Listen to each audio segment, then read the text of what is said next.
নমস্কার বন্ধুরা, আশা করি সকলেই ভালো আছেন। আজকে ভেজ পরোটার রেসিপি করে দেখাবো। এই পরোটাটা কিন্তু খুব সুস্বাদু খেতে হয় আর খুব নরম হয়। আপনারা নিরামিষ দিনে অনায়াসে এই পরোটাটা করে খেতে পারেন। এই পরোটাটা একদম পেঁয়াজ রসুন ছাড়া সম্পূর্ণ নিরামিষ।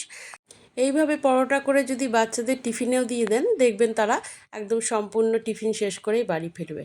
আসুন দেখে নিন কিভাবে আমি এই রেসিপিটা তৈরি করেছি।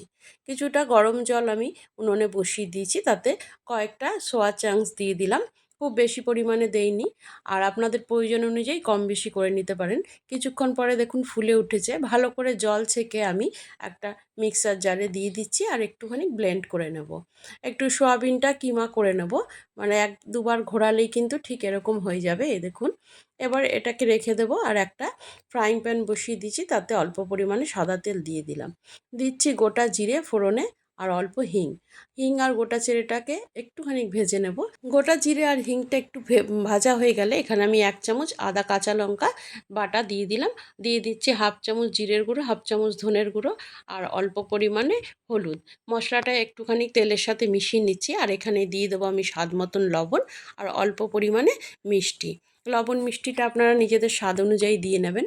আর অল্প একটু জল দিয়ে মশলাটাকে খুব ভালো করে কষিয়ে নেব, যাতে কাঁচা মশলার গন্ধ একেবারেই চলে যায়। কিছুক্ষণ একটুখানি ফ্লেমটা কমিয়ে আমি এই মশলাটাকে ভাজবো।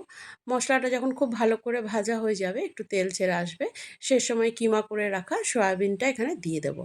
সয়াবিনটা খুব ভালো করে মিশিয়ে নেব। আর একটা আলু সেদ্ধ করে আমি ম্যাশ করে রেখেছিলাম, সেটা দিয়ে দিচ্ছি। আর একটা বড় সাইজের গাজরও আমি সেদ্ধ করে একটু ম্যাশ করে নিয়েছিলাম, সেটা দিয়ে দিচ্ছি। সমস্ত উপকরণগুলো ভালোভাবে একসাথে মিশিয়ে নেব আর একটু খানিকক্ষণ ধরে রান্না হতে দেবো।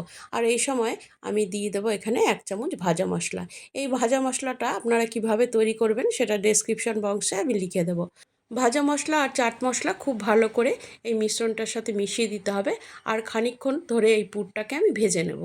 পুরটা যখনই একটু ভালো করে ভাজা হয়ে যাবে, সে সময় আমি এখানে দিয়ে দেবো হাফ চামচের মতন গরম মশলার গুঁড়ো। গরম মশলাটাও খুব ভালো করে মিশিয়ে নেব, আর এখানে দিয়ে দেবো অল্প পরিমাণে ধনেপাতা কুচানো।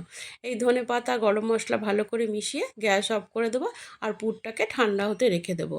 আর আমি এখানে আটাটা মেখে নেব। পরোটার জন্য এখানে 2 কাপের মতন আটা নিয়েছি। আপনারা ময়দা দিয়েও করতে পারেন, আটা ময়দা মিশিয়েও করতে পারেন। অল্প পরিমাণে নুন দিলাম আর অল্প একটু জোয়ান দু হাতে একটু ঘষে দিয়ে দিলাম। অল্প পরিমাণে সাদা তেল দিয়ে দেবো আটা মাখার সময়। আর সমস্ত উপকরণ ভালো করে হাতের সাহায্যে মিশিয়ে নিয়ে কিছুক্ষণ ধরে তারপরে অল্প অল্প জল দিয়ে আমি একটা ডো তৈরি করে নেব। আপনারাও এইভাবে আটাটাকে মেখে নেবেন। আটাটা দেখুন মাখা হয়ে গেছে। এবার এই আটাটার উপরে আরও একটুখানি তেল দিয়ে দিচ্ছি। আর তেল দিয়ে তারপরে ভালো করে একটু মসৃণ করে নেব। আর এই আটা মাখা হয়ে গেলে তারপরে পরোটাটা আমি রেডি করব। আটাটা আমার প্রায় মাখাই হয়ে গেছে। এবার এই আটা মাখার থেকে আমি কয়েকটা লেচি কেটে নেব। আটাটা আমি লেচি কেটে নিচ্ছি, আর লেচি কেটে নেওয়ার পরে এবার পুর ভরবো। এক একটা করে আমি এই লেচি নিচ্ছি। লেচিটা গোল করে আর একটু আটা ছড়িয়ে নিয়েছি আমি। নিয়ে এটাকে ভালো করে একটা রুটির আকারে প্রথমে গড়ে নেব। খুব সহজেই আপনারা এই পুরটা এই পরোটাতে ভরতে পারবেন। আমি এমনভাবে দেখাবো আপনাদের এই পুর ভরতে কোনো ঝামেলাই হবে না। একটা বড় রুটির সাইজের প্রথমে করে নেবেন, একটু পাতলা করে। তারপরে খানিকটা পুর এই মাঝখান থেকে একটু সাইড করে দেবেন, আর হাতের সাহায্যে পুরটা একটু ছড়িয়ে দেবেন। পুরটা ছড়িয়ে দেওয়ার পরে যে রুটিটা বানিয়েছি সেটা আর একটা ফোল্ড করে দেবো। দেখতেই পাচ্ছেন কেমন করে ফোল্ড করলাম। আর আঙুল দিয়ে চেপে চেপে পুরটা কিন্তু একটু ছড়িয়ে দিতে হবে। আর মুখের কাজটা আঙুল দিয়ে দিয়ে একটু আমি দেবে দেবো, যাতে খুব ভালো করে সাইডটা আটকে যায়। আপনারা এইভাবে পরোটা তৈরি করবেন, দেখবেন খুব তাড়াতাড়ি হয়ে যায়, পুর ভরার কোনো ঝামেলা থাকে না। আর খুব হালকা হাতে একবার বেলে নিলাম, একদমই হালকাভাবে বেলতে হবে। এইভাবে আমি দুটো পরোটা রেডি করে নিয়েছি আর ভেজে আপনাদেরকে দেখাচ্ছি। প্রথমে গরম তাওয়াতে আমি পরোটাটা দিয়ে দিচ্ছি। একদিকটা একটু সেঁকা হয়ে গেলে আমি উল্টে দেবো আর এক দিকটা উল্টে দেওয়ার পরে যখন ওই পিঠটাও খানিকটা সেঁকা হয়ে আসবে, সে সময় উপরে একটু সাদা তেল দিয়ে দিচ্ছি। আর আবারও উল্টে দেবো। উল্টে দিয়ে এই পাশটা ভাজা হয়ে গেলে আর এক পাশটা আমি ভেজে নেব। আপনারা এইভাবে পরোটাটা রেডি করবেন, দেখবেন পরোটাটা খেতে কিন্তু খুব ভালো হয়, খুব সফট হয় আর মুচমুচে হয় খেতে, আর খুব টেস্টি খেতে হয়। এই পরোটা কিন্তু খেতে কোনো কিছুই সাথে লাগে না। আপনারা সস দিয়ে বা চাটনি দিয়েও খেতে পারেন, কিন্তু শুধু শুধুই এই পরোটাটা খাওয়া যায়।